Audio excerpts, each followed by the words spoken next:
Good morning students. कल हमने अधिशोषण व अवशोषण में अंतर पढ़ा था। आज हम डिस्कस करेंगे अधिशोषण की ऊष्मागतिकीय प्रकृति। ऊष्मागतिकी जब अधिशोषण की प्रक्रिया होती है तो उसमें ऊष्मा का बहिर्गमन होता है, ऊष्मा उसमें से निकलती है। तो ऊष्मा की जब गति होती है, ऊष्मा निकलती है उसमें से, तो उसकी क्या नेचर होता है, उसकी क्या प्रकृति होती है, इस पर हम डिस्कस करेंगे। तो पहला पॉइंट है इसमें, अधिशोषण प्रक्रम में एक मोल अधिशोष्य के अधिशोषक पृष्ठ पर अधिशोषित होने पर मुक्त ऊष्मा की मात्रा मोलर अधिशोषण ऊष्मा कहलाती है।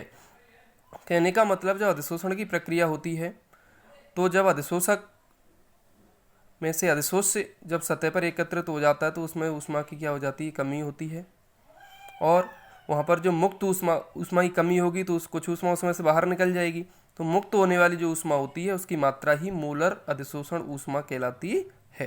नंबर 2, अधिशोषण सदैव एक ऊष्माक्षेपी प्रक्रम है। ऊष्माक्षेपी का मतलब ऊष्मा का बाहर निकलना, ऊष्मा का उत्सर्जन।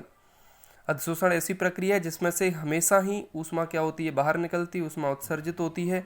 इसलिए डेल्टा एच का मान कैसा होगा, ऋणात्मक। बाहर निकलती है इसलिए डेल्टा एच का मान कैसा हो जाएगा यहाँ पे, ऋणात्मक। नंबर 3, जब कोई गैस अधिशोषक पर अधिशोषित होती है तो अणुओं का संचलन कम हो जाता है। जब कोई गैस है वो अधिशोषित होगी तो अणुओं का संचलन यानी गमन कैसा हो जाएगा, अणुओं की गति क्या हो जाएगी, कम। और गैस की एंट्रोपी कम हो जाती है। एंट्रोपी को हम किससे व्यक्त करते हैं, डेल्टा एस, जिसको हमने कक्षा 11th में 6वें पाठ के अंदर ऊष्मागतिकी में पढ़ा हुआ है। अर्थात डेल्टा एस का मान कैसा होगा, ऋणात्मक। तो गिब्स हेल्महोल्ट्ज़ समीकरण क्या कहता है, ये भी हम पहले पढ़ चुके हैं 11th क्लास में। Delta G is equal to delta H minus T delta S.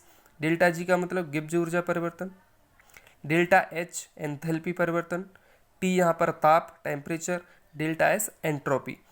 तो यहाँ पे सामान्य टेम्परेचर पे क्या होता है कि डेल्टा एच का मान है वो टी डेल्टा एस से अधिक होता है, तो डेल्टा जी का मान क्या हो जाएगा, ऋणात्मक।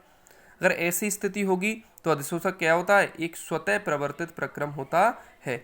स्वतः प्रवर्तित का मतलब हमें इसमें बाहर से कोई भी एफर्ट लगाने की आवश्यकता नहीं होती है। जैसे दूध में मलाई वाला हम कंसेप्ट कल वाली बात करें तो उसमें जैसे दूध पे मलाई बनती है तो हम उसमें कुछ नहीं करते हैं, वो दूध को जब ठंडा करने के लिए रख दिया जाता है तो स्वतः ही अपने आप उसमें मलाई बनना स्टार्ट हो जाती है। जैसे जैसे दूध का टेम्परेचर घटता जाता है ऊष्मा उसमें से निकलती जाती है, मलाई का निर्माण अपने आप होता जाता है। इसलिए हम कह सकते हैं कि अधिशोषक कैसा प्रक्रम है, स्वतः प्रवर्तित प्रक्रम होता है। नेक्स्ट हम बात करते हैं अधिशोषण के प्रकार, टाइप्स ऑफ एडजरप्शन। आपका जो अधिशोषण है वो अधिशोष्य और अधिशोषक के मध्य आकर्षण बल के आधार पर, अट्रैक्शन फोर्स के आधार पर अधिशोषण दो प्रकार का होता है। नंबर 1, भौतिक अधिशोषण या वान डर वाल्स अधिशोषण। जो भौतिक अधिशोषण है उसको वान डर वाल्स अधिशोषण भी कहते हैं। क्यों, क्योंकि यहाँ पर जो बंध काम करता है वो वान डर वाल्स बंध के द्वारा बंधित होते हैं, इसलिए इसको हम वान डर वाल्स अधिशोषण भी कहते हैं। दूसरा है रासायनिक अधिशोषण या रसोवशोषण या लैंगम्यूर अधिशोषण।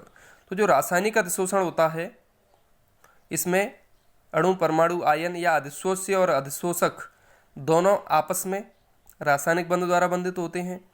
इसको रसोवशोषण भी कह दिया जाता है और इसके बारे में सबसे पहले लैंगम्यूर ने बताया था, इसलिए इसका नाम लैंगम्यूर अधिशोषण भी कहा जाता है।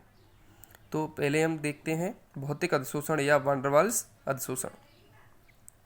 जब अधिशोषक की सतह पर अधिशोष्य भौतिक बलों, यानी भौतिक बलों को दूसरे बोलते हैं वान डर वाल्स बलों, द्वारा बंधित होते हैं तो यह भौतिक अधिशोषण या वान डर वाल्स अधिशोषण कहलाता है। यानी जब अधिशोष्य और अधिशोषक दोनों ही किसके द्वारा बंधे होंगे, भौतिक बल यानी वान डर वाल्स बलों के द्वारा, तो इसको हम क्या कह सकते हैं या क्या कहेंगे, भौतिक अधिशोषण या वान डर वाल्स अधिशोषण। देखेंगे इसके अंदर क्या होता है। वान डर वाल्स बंध काफ़ी दुर्बल होते हैं। दुर्बल का मतलब ये आसानी से टूट जाते हैं, विखंडित हो जाते हैं। अतः ताप वृद्धि के साथ या फिर दाब बढ़ाने पर ये बंध टूट जाते हैं और भौतिक अधिशोषण उत्क्रमित हो जाता है। कहने का मतलब ताप बढ़ाएं या दाब बढ़ाएं या ताप में वृद्धि करें या दाब में वृद्धि करें तो इनसे क्या हो जाता है, ये बंध बहुत आसानी से टूट जाता है और भौतिक अधिशोषण कैसा हो जाता है, उत्क्रमित। उत्क्रमित का मतलब क्रियाकारक से उत्पाद बन जाता है और पुनः उत्पाद से क्या बन जाता है, क्रियाकारक बन जाता है।